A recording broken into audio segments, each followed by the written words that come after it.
너희를 인도하는 자들에게 순종하고 복종하라라고 합니다. 순종하는 것은 어떻게 하는 것이고 복종하는 것은 어떻게 하는 것인지 굳이 구분할 필요는 없습니다.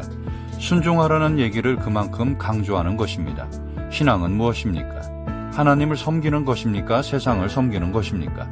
신앙은 하나님을 섬기는 것입니다. 이어서 그들은 너희 영혼을 위하여 경성하기를 자신들이 청산할 자인 것 같이 하느니라, 이렇게 이어집니다. 경성한다는 얘기는 주로 군대에서 쓰는 말입니다.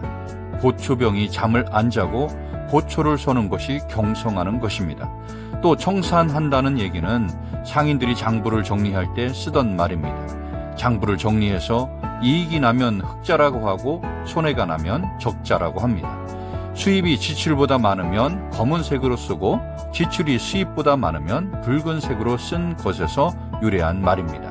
그처럼 흑자, 적자를 확인하는 것이 청산하는 것입니다. 왜 목회자한테 순종해야 하는가 하면 교인들의 영혼을 위해서 노심초사하는 사람이기 때문입니다.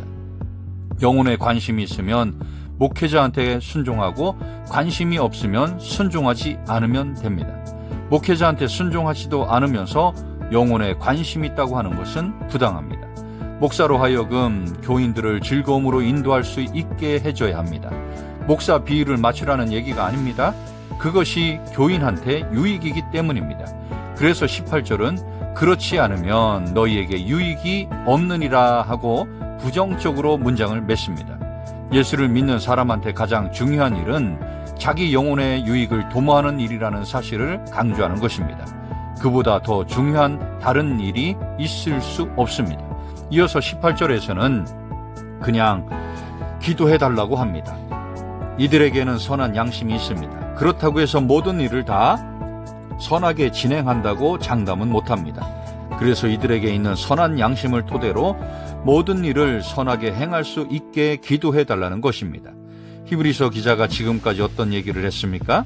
믿음의 주여 또 온전하게 하시는 이인 예수를 바라보자는 말도 했고 모든 사람과 더불어 화평함과 거룩함을 따르라는 말도 했고 예수를 따라서 영문 밖으로 나아가자는 말도 했습니다. 우리가 기도를 하는 것은 그것 자체가 하나님을 향한 일종의 신앙 고백이기 때문입니다. 우리한테는 선한 양심이 있습니다. 하지만 그것이 전부가 아닙니다. 우리 힘으로는 모든 일에 선을 행할 수 없습니다. 하나님의 도우심이 필요합니다 라고 고백하는 셈입니다. 모든 일을 이루시는 분은 하나님입니다. 자기는 그저 하나님을 의지할 뿐입니다. 19절에서는 자기가 히브리서 독자들한테 속히 돌아갈 수 있도록 기도해달라고 합니다. 세상의 힘이 만만치 않습니다. 도저히 그들의 힘으로 세상을 이길 수 없습니다. 하나님 외에는 소망이 없습니다. 그리스도를 통하여 그 하나님께 날마다 나아가야 합니다. 거기에만 그들의 살 길이 있습니다. 그리고 우리는 같은 마음으로 그 고백에 동참하는 사람들입니다. 우리는 우리의 약함을 가지고 같이 기도하며 하나님의 나라를 향해 가는 사람들입니다. 할렐루야.